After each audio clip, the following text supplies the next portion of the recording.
It's time now for the KC Ingram Show on WSTU. The opinions expressed are those of the program host and guest and not necessarily those of WSTU. WSTU does not endorse products that may be mentioned. Any reproduction or retransmission of this broadcast is strictly prohibited without written consent of WSTU. It's time to call in with your questions and comments at 220-9788, 220-WSTU. And now, here's KC Ingram. The KC Ingram Show is sponsored in part by Meridian Marina and Yacht Club in Palm City. Meridian Marina and Yacht Club is located on the banks of the St. Lucie River in Palm City and is the premier marina in Martin County, focusing on excellent customer service so you can enjoy your boating lifestyle. Meridian Marina offers concierge services, yacht club amenities, sales, and service surrounded in a lush tropical setting. Meridian Marina is the largest marina in Martin County on 11 3/4 acres with a 62,000 square foot indoor storage facility that can accommodate up to 300 boats. You can also try out their great service department that is open 5 days a week from 8 to 4. Call them up at 772-221-8198. That's 221-8198. Or visit them online at meridianmarina.com for more details. At Meridian Marina, we do all the work so you can enjoy your boating lifestyle. The ABC's Alliance for Better Community Schools would like to remind you to vote yes for an appointed superintendent on November 6, 2018. Let's hire a professional, not a politician. Visit voteappointed.com for more information. And stay tuned. This evening, we have a special extended show that will also run from 5:30 to 6, and we are going to have some national recording artists right here in the studio, and they're going to tell us about their latest music video they just released. So make sure you stay tuned after the first half hour, which we have Mike Meyer, candidate for City Stewart Commission Group 1. How are you doing this evening, Mike? I'm dry today. Well, we just did have a little downpour, but yeah, I'm feeling good today. We're hoping and praying for the sun to come back soon. My gosh. Aren't we the Sunshine State? As a farmer, I can tell you, I think there's a big misunderstanding that farmers love the rain. Everyone's always saying, "Oh, you must be so happy with this." No, really. In moderation. In moderation, a little goes a long way.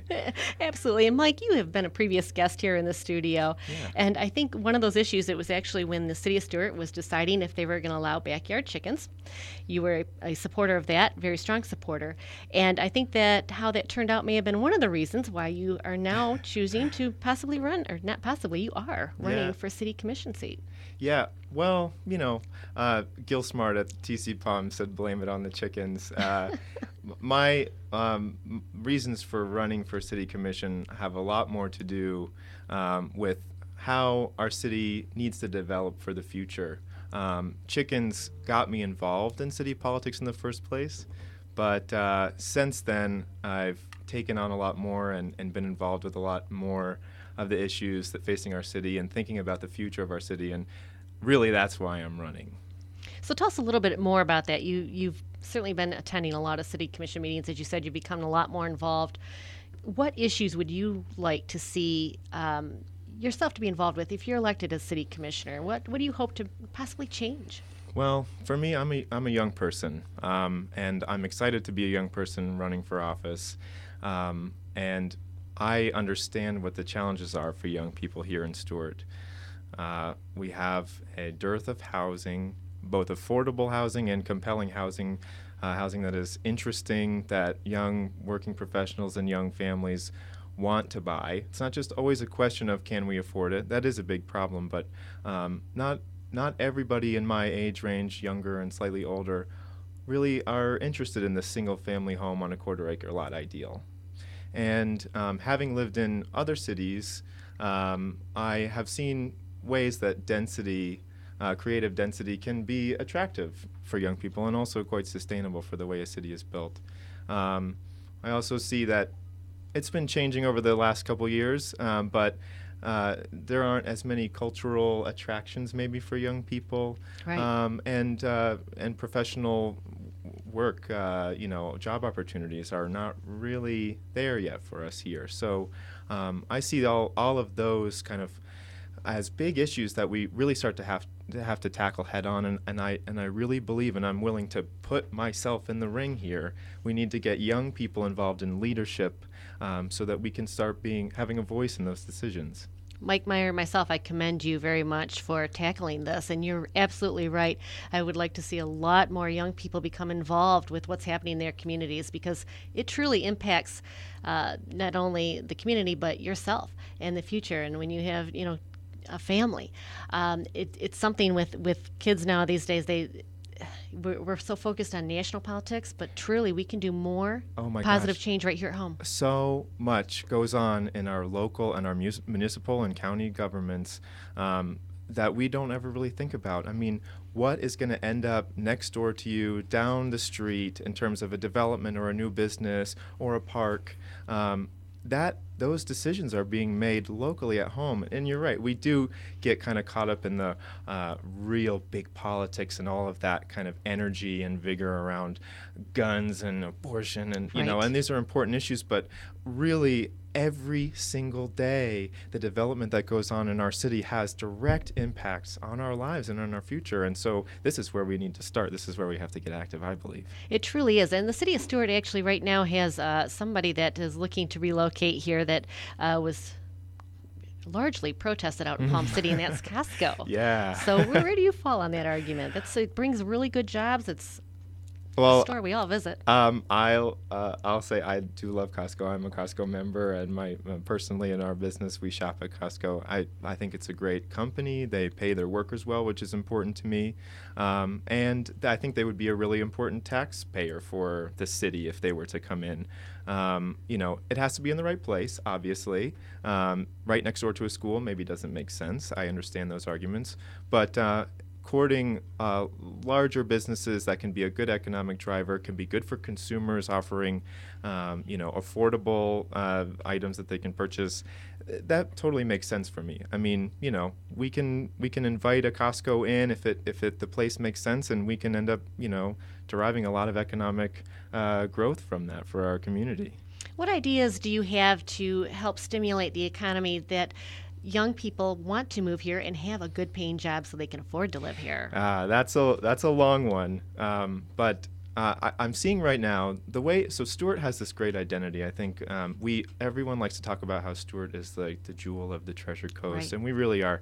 We're really conservative about growth, which is important, sometimes to a fault maybe, and I think it's important that we have a strong commitment to the environment, and I think that folks pick up on that. I am a member of a group of young people. Not all millennials are the same. A lot of times we get put into a big group, and where everyone thinks that we want to purchase the same or act the same. There are millennials who love Broward. There are millennials who love high rises in Palm Beach County. I am not one of those millennials. And I know plenty of other millennials who want a slower pace of life, more charming life that maybe is a little more environmentally focused. Stewart already has that culture. It's in our DNA. It is. So I think with like the advent of Ground Floor Farm, not to brag, Fruits and Roots, Go the right Roasted ahead. Record. There are a lot of really cool businesses that are oriented to young people that are starting to pop up. That means that there is enough of an interest there. I think the more we attract culturally with these sorts of businesses and programs, the more we can bring people in and say, oh, this place really is cool.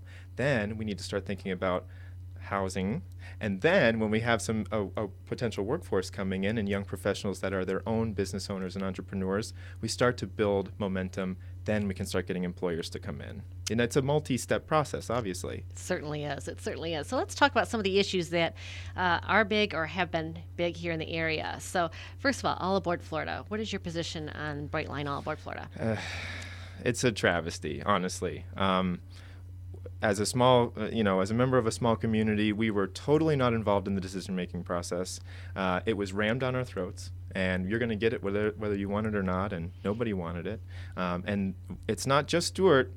Every That's right. seaside Everybody community. north of West Palm Beach. Yeah, There's no stop and no benefit. we don't want it. And what really gets me about it is that not only was it pushed through, but it was pushed through by our own state government. So I don't like that if you're the electorate, the people don't want something, and they're voicing opposition to it, and they're organizing around it.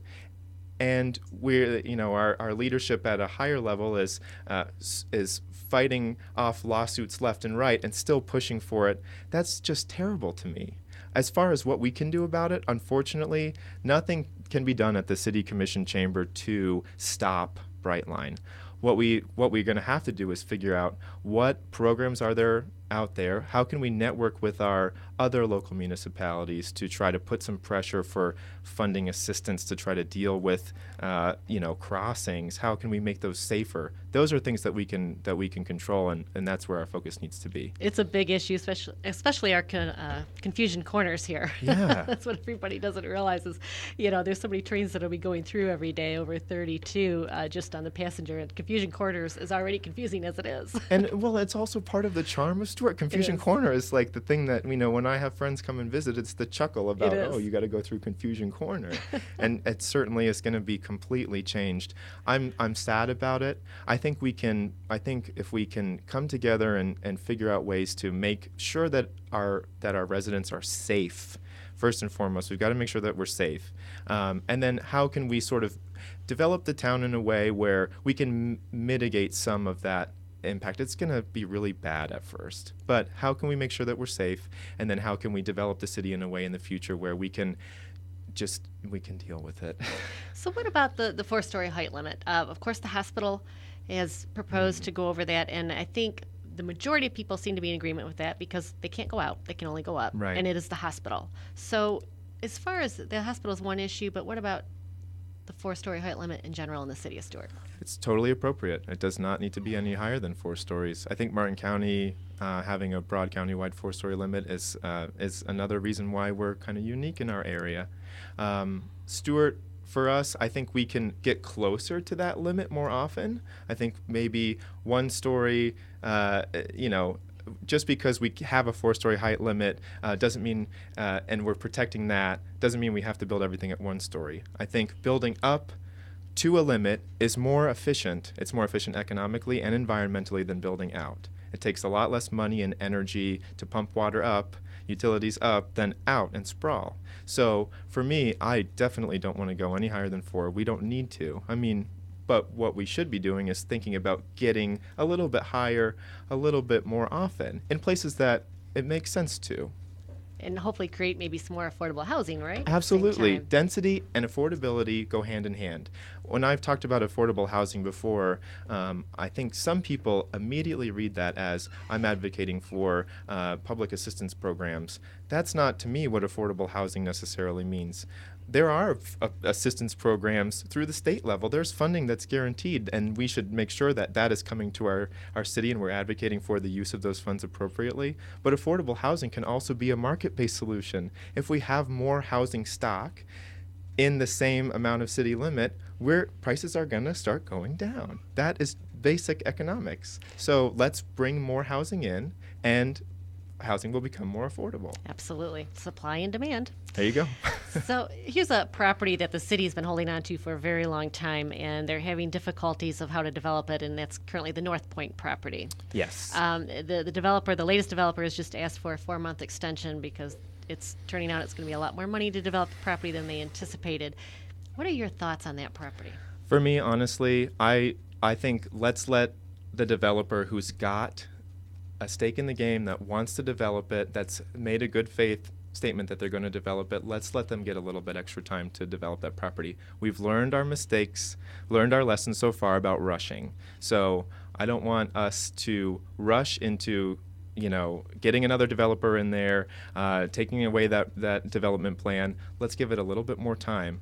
I think the long view for our city development in general, we need to think about that a little bit more. So let's take our time.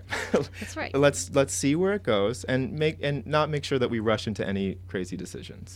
And generally speaking a little bit more, I'll give a couple examples here. The city owns the property on the corner of Canner and Monterey. It's sitting vacant now. It used to be a 7-Eleven gas station. They own the property under Mulligan's, which now has a long-term lease, and Yes. the property under Pelican Cafe.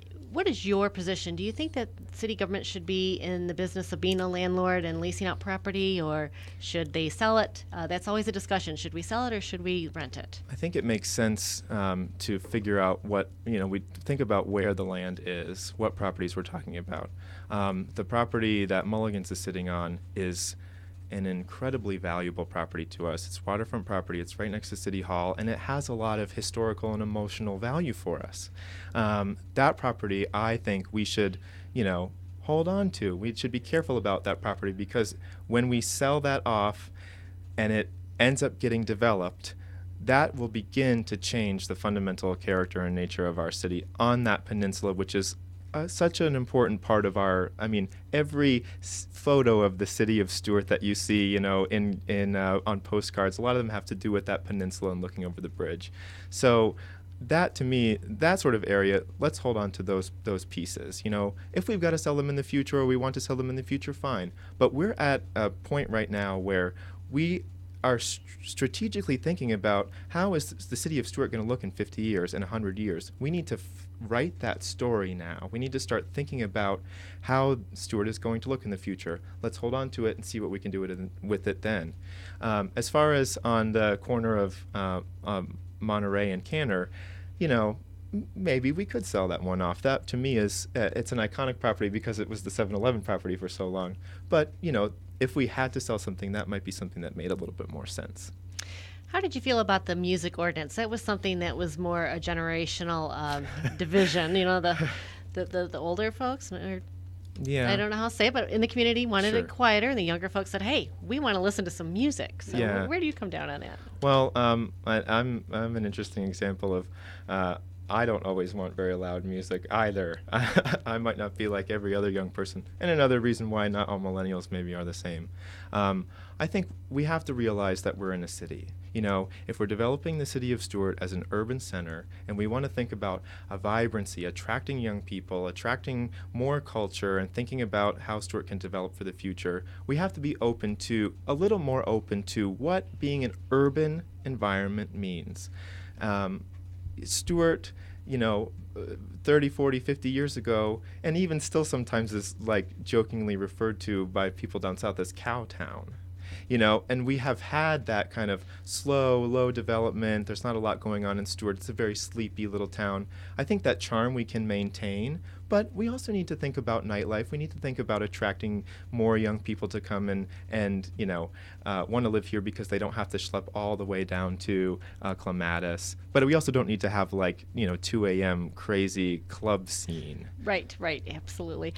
So what about, let's switch gears again, the city manager. That has been a position that has attracted a lot of media attention here lately. We just, our city manager just resigned, but it was under a great deal of pressure. Yeah.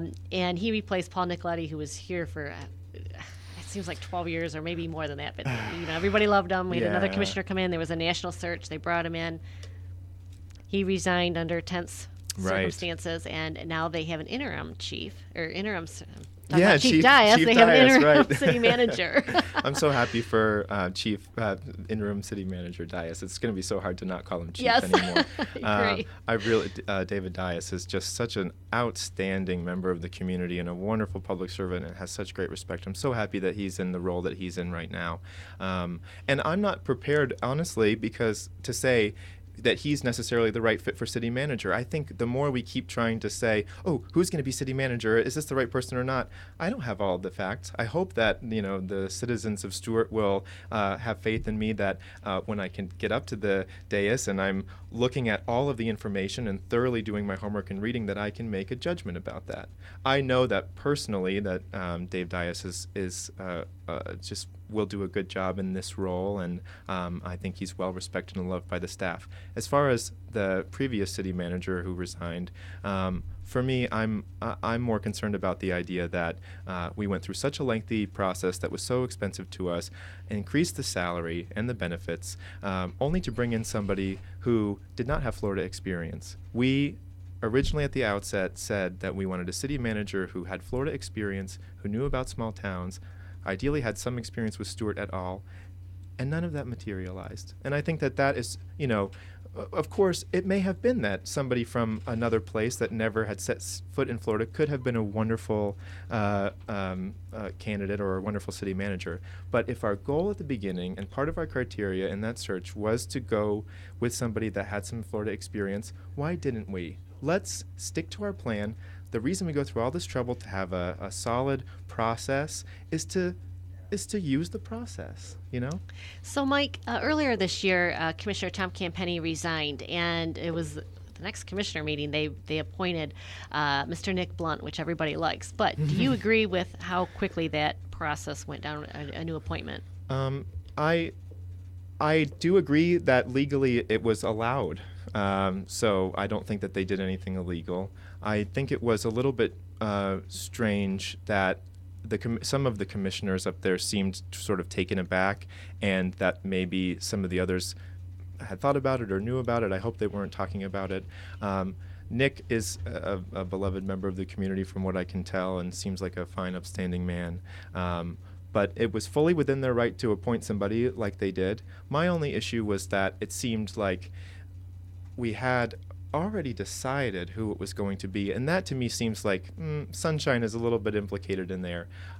It was an appointed position. It's not an elected position until now, and Right. so I hope that the voters will be able to make their own decisions and look at both of us. But I don't fault the commission for appointing somebody truly. And the position did need to be filled. So, Right. of course. Now, let's go back to our original conversation, and we're talking a few months ago when you were here about the chicken having chickens in the backyards. The commission passed it, Right. and then they had another meeting and rescinded it. So, how did you feel how that went down? Well, on my campaign literature, one of my one of my main talking points is accessible government. I've seen this happen a couple times. The public wants to be involved in our local government, and I know that sometimes people will say that, oh, there were only 3 or 4 people there, and so maybe we just don't need to involve everybody in every decision. But that's not true. There's a reason that we have the processes that we do. There's a reason that we have to go through all this trouble to put on an agenda, and I know that there are mechanisms at the end for deliberation and discussion before you adjourn. But that's not a place to affect a policy. It should be talked about. It should be advertised to the public. Absolutely. Mike Meyer, thank you so much for joining us in the studio this evening. Do you have a website that folks can find out a little bit more about you? I do. It's meyerforstuart.com, MEIER, and I also have a Facebook page, Mike Meyer. Mike Meyer. And do you have any meet and greet events coming up or fundraising events? We're scheduling a few now. I hope to see you guys around. I'll be riding my bike around with some friends, and we'll have the Awesome. Meyer for Stuart bike ride team. Awesome. Mike Meyer running for City of Stuart Commissioner in Group 1. Good luck to you, and appreciate you coming in this evening. Thanks, Casey. Artists. Stay tuned. We're going to have national recording artists in the studio next. The Levacies will join us about their new music video, I'm Coming Home.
You got another. Welcome back to the studio. We have a real special guest in tonight, but before we get started, I got a couple little announcements I'm going to make, and the first one is I forgot to mention it the last half hour, talking about candidates. We're going to have a candidate forum at the Sandhill Cove Country Club on June 7th. It's with the Economic Council and Palm City Chamber, and they're going to have all of the school board candidates there as well as the county commission candidates. So that's Thursday, June 7th. You can get more information from the Economic Council or the Palm City Chamber. So got to get that announcement out of the way, but here we are. We are in the studio tonight, and Iggy, are we on Facebook? We're coming up, so for those that will be joining us on Facebook shortly, we can go live there as well. But in the studio, I'm so excited that we have some national recording artists sitting right here in front of us. We have the Levacies, and this weekend was a real special weekend. If you look around the studio, we have very patriotic, courtesy of Debbie, that was giving patronage to our veterans and to those that have served our country. It's Memorial Day, and a lot of them have given all, and all of them gave some, right? The Levacies, we have Billy Levacy on the end. We have Hello, Billy, who has been a guest here before. We have Eddie Zine next to him, the drummer. How you doing? And we have Kooky Barrios. Did I say that right? Yes, you okay, did. so Absolutely. keyboard, piano. They're all in the studio here this evening. They're very proud. They have one more member who couldn't make it, and we're going to mention him, George LePlume. They released a video called I'm Coming Home. And it's one that really pulls at your heartstrings, and it's one that really, when we think of veterans, we want everybody to come home. And with that video, you also had a special cameo appearance from somebody that's near and dear to our district here in CD 18, and that's Congressman Brian Mast. Congressman Mast, for those of you who don't know, opened up the first congressman's office in a veterans hospital in the United States. So he did that right there in West Palm Beach. And he has a special PSA that he shared on the video, so we're going to share that, and then I'm going to start talking to you guys. Can we key up that PSA from Congressman When I Mast? came home from Afghanistan, my scars were clear. But for a lot of veterans, they come home with wounds.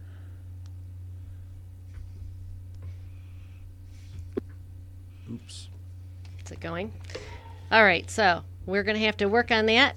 Billy, let's start with you. Why did you write this song, and why is it, you have so many songs out there, why is it the one you chose for a music video? And many of them end up taking It was their one own that always life. kind of, If you're having trouble, We have it on now.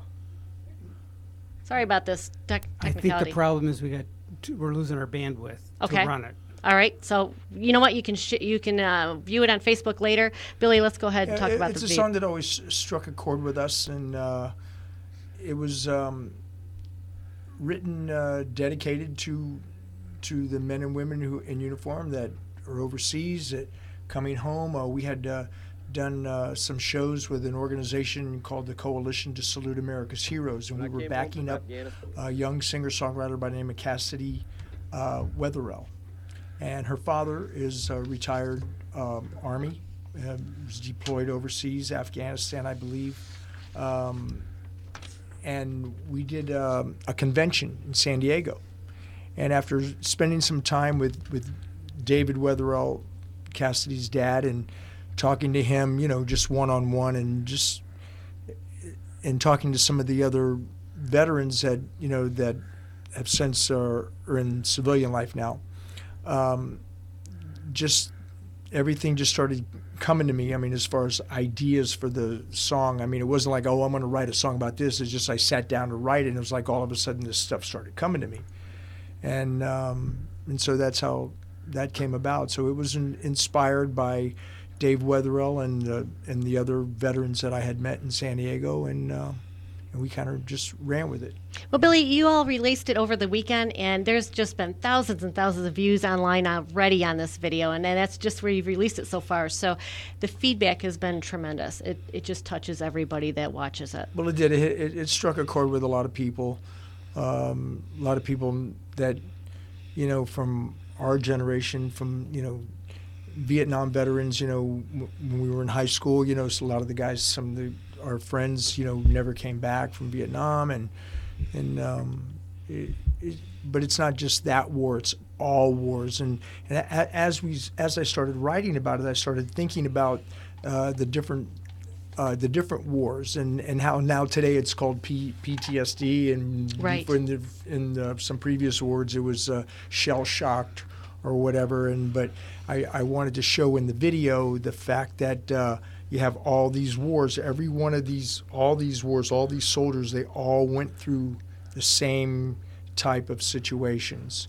The wars were different, but still the effect is the same. When you have someone being, shooting at you, trying to kill you, and then the fact that once you've been wounded and then you want to come home, and I'm sure their coming home was the same. Right.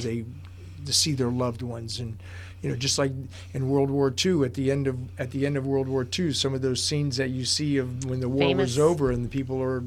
Reuniting. Iconic scenes in Times Square. You could see the jubilation of those people coming home. Absolutely. Cookie, what did this song mean to you? You're a big part of it. Well, a whole lot. Yeah, my brother was in the service, so it's like I said, Billy is an incredible songwriter, and everything comes from the heart. And like you said, we did do that show up in San Diego. Yes. And we did see a lot, and we saw actually veterans that have been there and came back, and there's always somebody going to be home to welcome you back, which is the beautiful thing about it. It truly is. And by the way, we're going to play this video at the end of the hour, so if you're on Facebook, you actually get to watch it. If you're not on Facebook, you can go to the Levesey'sMusic.com, front and center right there on your website page where you can watch the video. Very important. So going to move over here to the drummer now, Eddie Zine. I got to say, here's the thing about the whole issue with this video. We probably all know people that we don't even know have been touched by wars they've been in, because I know a guy, I've known him for a long time. I've played in a band with him never knew until I showed him the video that he was a Vietnam vet. And then he told me all these stories. I've known him for years. And he's been carrying around this stuff that has affected him and other people he's known. So what Mr. Mass said at the end of our video is true. These are invisible scars, and we're just trying to help these people come home in more ways than one. Try to help their souls come home. In the Vietnam era in particular, was not a warm homecoming for those soldiers. No. That's what was so tough about it. And Congressman Mast, definitely watch the PSA at the end. He does talk about that very thing, that some scars you see, but many you don't. And, he's reach out to your battle buddies, because if you're feeling low and if you feel like some of them, it's a tough subject to talk about, but some of them commit suicide. I think it's one every 65 minutes a veteran commits suicide. It's just a horrific statistic here in the United States. So please, if you're feeling low, reach out to a battle buddy, and that's what Congressman Mast wants everybody to know. And we list. I'm sorry, Eddie. And it'll probably shock you to hear some of the stories that Dan was telling me that they carry around with them and never tell you about until you pull it out of them and you go, they're walking around with this, and it's the part of that scar, that invisible scar that's there. And I think Billy's song was just trying to say, from the point of somebody that he's done with it, he's given everything, he's coming home. Yeah, and we as civilians, we have no idea. Right. So only the people that have been in these situations, they're the only ones who really know. And it was, and then we list a lot of organizations at the end of the video that were, veterans organizations. And as I was coming here, I was listening to NPR, and they were interviewing, in the Everglades, they have a lot of pythons. Right. Well, so what they're doing is they're recruiting veterans to go on these python hunts, because they can use their military expertise to hunt these pythons. It was quite interesting. So it was another organization that is reaching out to veterans for camaraderie. That's right. And just for therapy. And they're even talking about bringing therapists on these python hunts so that veterans can just have a rapport with them. and reach out and talk a little bit, because talking is half the battle. It certainly is.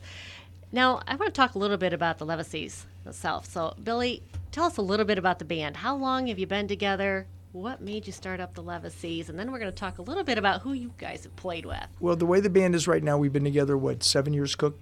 Yeah, as it stands now. Yeah, Cookie mentioned something to me about 7 years, and Eddie and I have been playing together for, it's crazy, but over 20 years, so which is insane. Yes. That never usually happens. Yeah, so the two of us have gone through all these different incarnations of the band, and we've had several members, come and go. Right. But I think this incarnation that we have now is the one that we're most happiest with. Everybody seems to be having a good time when we play. And basically the way it happened with me and Eddie was I was singing in a blues band. I wasn't even playing guitar, I was just singing in a blues band. And he was playing drums with Rick Derringer. And we happened to be playing at the same venue, which was the Riverwalk Blues Festival in Fort Lauderdale. And this was around 1995 or so. And then we just happened to run into each other. We knew each other from the early 70s because we're both from Miami. And so we started talking. He said, I'm leaving Rick Derringer. I said, I'm leaving these guys. We said, let's get together. And that's what we did. So. And here's the Levacies here today. So. And then Cookie, I went to high school with Cookie. Oh, my goodness. So that might have been a little bit more, 7-10 years ago? Yes, it did. Yeah, actually, when I moved to Miami in '66, Billy was one of the first people I met. So I actually ended up playing with Billy in the band. And it lasted for a while, and then we went our separate ways. And 7 years ago, we hooked up. We ran into each other. I said, Billy, if you ever need me to help you record or anything, call me, which he did. And that was it. We've been together since, and it's great, Yeah, I needed some keyboards on a song, and I said, well, let me call Cookie and see hey, Cook, this is what you doing? And he said, hey, you want to come to my house and put some keyboards on? I said, yeah. So, and then we had a gig that we were doing somewhere down in South Miami, right there around that same time. I said, hey, listen, why don't you come out and just come up and jam with us? So we did that, and then from there, he stayed in the band. Oh, that's awesome. And George LaPlume has been with you a long time. That was another buddy in high school, right? Yes. George goes back to, I used to, in the late 70s, all through the 80s, I was in a band called Slider, who George was the bass player with me in that band. Slider was very popular in South Florida, and I bet a few of our listeners recognize it as we're talking right now. Well, we played pretty much around the southeastern, all of the southeastern United States. We had been offered a record deal by a couple of record labels, but, things didn't pan out, as it always happens. But, and then after we split up, George became a nurse. And so I needed a bass player a couple of times. I called George up to help us out. He said, okay. And then it just kept happening again and again and again and again and again. And so he just said, hey, well, I'm just going to keep playing, so. That's great. Well, you folks are going to be at Margaritaville this Saturday. This Saturday, right. So when you go out to listen to the Levacies, you're going to hear something that sounds a little different. You're going to say, who are these guys? They are really good. So Eddie Zine, I hear tell it that you might have played with Hall & Oates.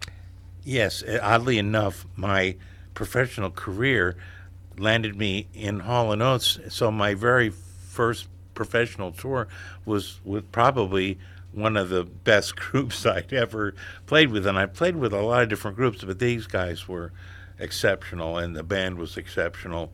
And people still give a nod to that 70s era of the Hall & Oates band. Absolutely.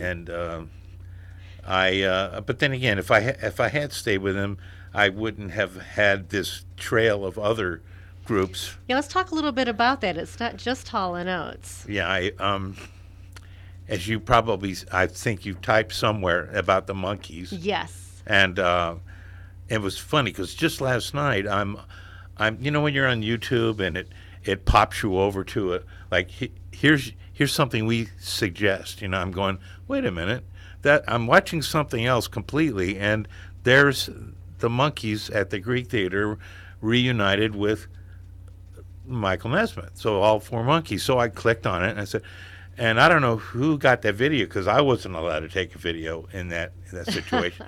But truthfully, I put my camera up on a monitor and just recorded the whole thing from the side. Anyway, and then I'm listening to Davy Jones introducing me, and I'm thinking, Davy, because he, to me, was the healthiest of the bunch, and he's already gone. He is. But also already gone is the other band that I ended up playing with, which was Lonesome Dave's Foghat. And I know you've had Tony Stevens on your show, who me and Billy play with. Right. And we have a group that we play original songs written by Billy as well as some Foghat songs. But back in the 90s, when I was with Lonesome Dave, we had Lonesome Dave, original Foghat member, Rod Price, original Foghat member, me, bass player from Molly Hatchet, Riff West, who's passed away, and Brian Bassett, who now is in whatever is the Foghat group right now. Okay. So, but that was a great group, and I must say, very loud. It's rock and roll. Because all three guitar players, especially Rod, turned up super loud. So, which caused me to actually get 2 extra cymbals on my drum set. They're called China cymbals, and they're really loud. They sound like garbage cans. And it was the only time I could hear me hitting something.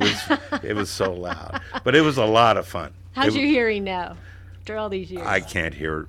I'm always doing that. I'm always asking Billy to repeat what he's saying to me. It's driving him crazy, probably.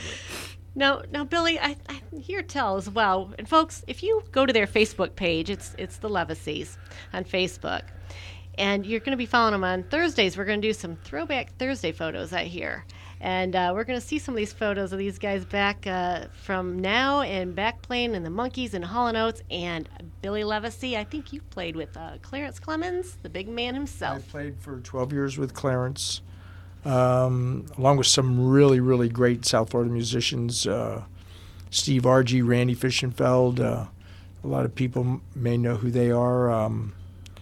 But yeah, Clarence was a great guy. We did a lot of shows. We did 2 records live from Asbury Park. Bruce Springsteen's on one of them. So that was. The list goes on and on. These guys, I tell you what, it's hard to get them to talk about everybody they've played with, and I don't even have enough time to list them all, but, Carmine Appice, Mickey Thomas, Mike Reno, Jimmy Jameson. I mean, the list just goes on and on who you folks have played with over the years. And when you come out to watch you, and again, they're going to be at Margaritaville this Saturday, June 2nd, starts at 7 p.m., I believe. 7 o'clock. You're going to hear it. You're going to hear it. These guys are national recording artists. We're so fortunate to have the Levacies here in the studio this evening.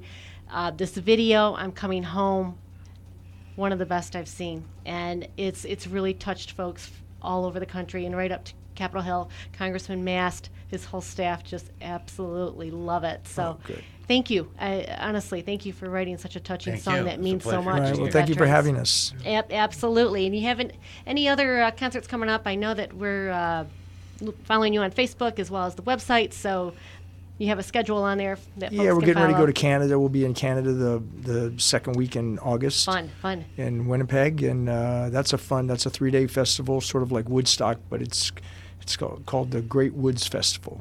Great Woods Festival. That's going to be a lot of blast. So you're international as well. So we have 3 minutes here, so let's just find some stories out. I mean, Cookie, Yes. what's a story that you can tell us about Billy? Oh, You've known him a long time. Tell us something we don't know. I know, kind of rough here, man. You're putting me on the spot. I am. You're putting me on the spot. No, he's a great guy, hard worker, demanding, but that's okay. You need somebody to lead the band, and yeah, kudos to Billy for me.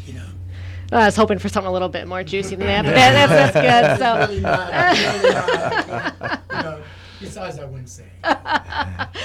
Eddie, you got to share a story. I got not a bad story about Billy. It's just a real short one. Is when Tony Stevens called me and asked me do I want to go out with him as a Foghat type band. He said, "Can you find other people?" And I said, "Well, I know a guitar player that plays slide and he sings."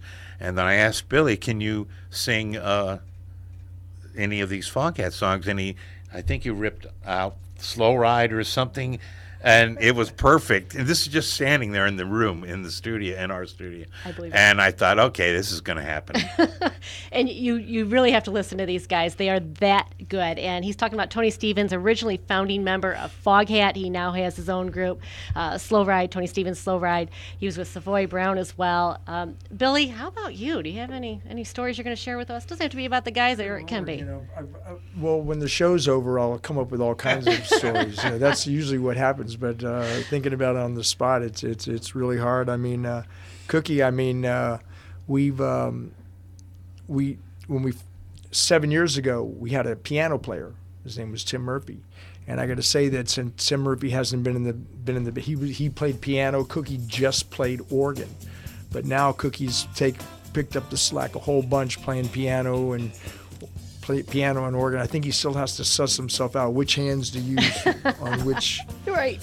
But that is great. I think we're coming down to the end of the hour, but we are going to play I'm Coming Home. So please enjoy.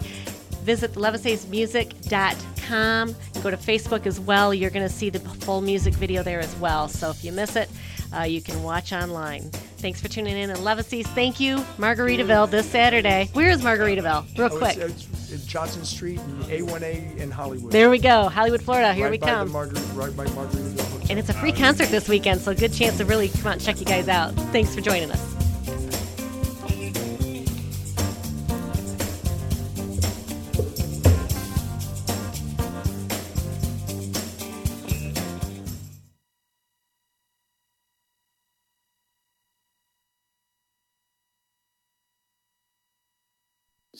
And this song is dedicated to the brave men and women in uniform and their families who pray for their safe return.